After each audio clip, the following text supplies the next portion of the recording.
Have you ever felt like the harder you hold on to something or someone, the more pain it brings?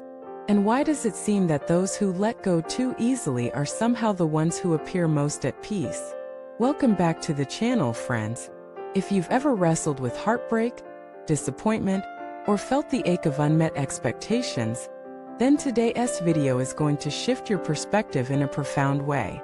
We're diving deep into the hidden wisdom behind letting go and why obsession often leads to suffering. In this episode, I want to share with you a philosophy that has stood the test of time, one that has transformed the lives of countless individuals who have chosen peace over obsession, clarity over control. This is the idea of non-attachment, not as detachment or apathy, but as the ultimate emotional liberation. Let me take you into a story of a man who had it all: a career, a home, a beautiful partner. But as life often unfolds, it took a turn. In a matter of months, he lost his job due to company downsizing, his home due to mounting debts, and eventually his partner, who couldn't bear the burden of the instability. He hit rock bottom, but instead of clinging to what had crumbled, he chose an unusual path. He walked away from it all, literally. He gave up the city, the networks, the race. He bought a small cabin near the mountains with what little he had left. And day by day, he started living differently, quietly, simply. Years later, a friend visited and was shocked. The man was not bitter, not broken. He was radiant, calm, smiling. "How did you make peace with everything?" the friend asked.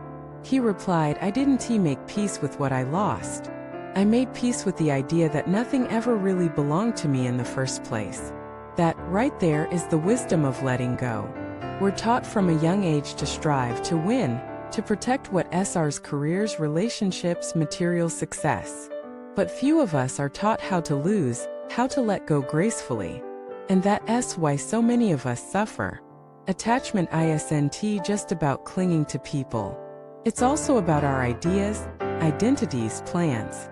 You expected your life to look a certain way by a certain age, and it didn't. You expected someone to love you the way you loved them, and they didn't. And it hurts. But it's not the absence of those things that hurts. It's the expectation and resistance to reality that brings the pain. Let us explore this idea deeper. In ancient Eastern philosophy, especially from figures like Laozi and Zhuangzi, there's a recurring theme: flow with the Tao, the way. Not fight, not force. When a river flows, it doesn't resist the rocks. It simply flows around them. If you place a dam in its way, the pressure builds, the water rebels. That's what happens when we resist life. The more we attach to an outcome, a person, or a version of ourselves, the more we're placing dams in the natural flow of life. There's a famous parable from Buddhist teachings. A monk was once asked, "What is the secret to peace?" He replied, "Let go." The questioner didn't understand. "Let go of what?" The monk smiled and said, "Let go of everything." It doesn't mean you become passive or uncaring. It means you remain grounded in yourself, not in your possessions, your roles, or others' approval. I once spoke to a woman in her late 60s. She had raised 3 children alone after her husband died young. She worked multiple jobs, barely slept, sacrificed her own dreams so her children could live theirs. But one of her sons grew up and cut ties. No calls, no visits. She was devastated. How could he? She asked again and again. Until one day she realized she was holding on to a picture in her mind of what a son should be, how a mother should be loved in return. That picture was hurting her more than his absence. She said, "When I let go of that picture, I stopped waiting. And when I stopped waiting, I found peace." Attachment is sneaky. It dresses up as love, ambition, care, loyalty. But true love doesn't control, true ambition doesn't trap, and true care allows freedom. What you're clinging to, is it nurturing you, or is it draining you? Let us bring this into a practical perspective. Think about the last time you were truly upset. Trace the emotion back. Was it because something didn't go your way? Did someone fail to meet your expectations?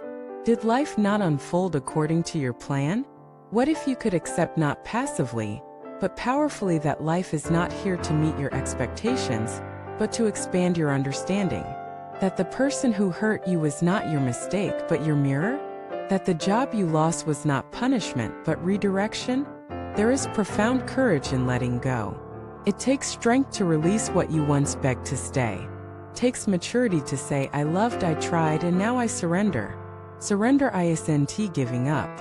It's giving in to the wisdom that perhaps, just perhaps, something else is waiting, a better version of you, a deeper connection, a clearer path. In one of my travels to Japan, I visited a Zen monastery. The monk there told me, a clenched fist cannot receive blessings. Open hands can. That image stuck with me.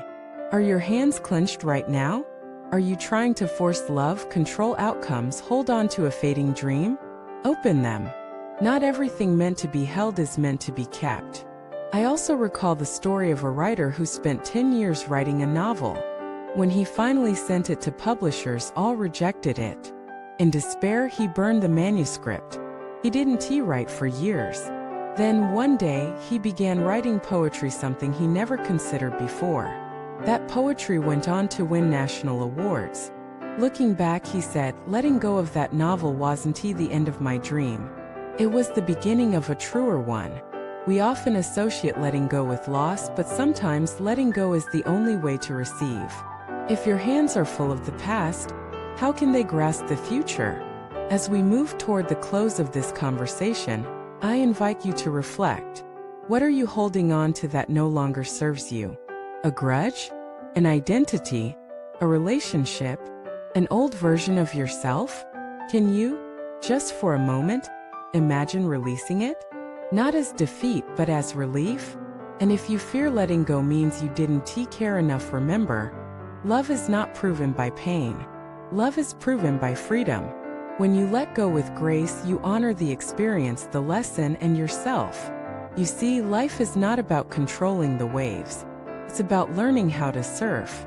It's about dancing in the rain, not waiting for the storm to pass. And sometimes the most powerful thing you can do is to take a deep breath, smile, and say, I release. I've met people who found peace after years of turmoil, not because their circumstances changed, but because their relationship with control changed. And now it's your turn. Thank you so much for watching this video. If this resonated with you, share it with someone who might need this message today. Let us know in the comments what's one thing you're ready to let go of. And if you haven't already, subscribe to the channel and hit that like button to support this community of inner transformation. Remember, the secret to peace isn't having more. It's needing less. Until next time, stay grounded, stay present, and stay open.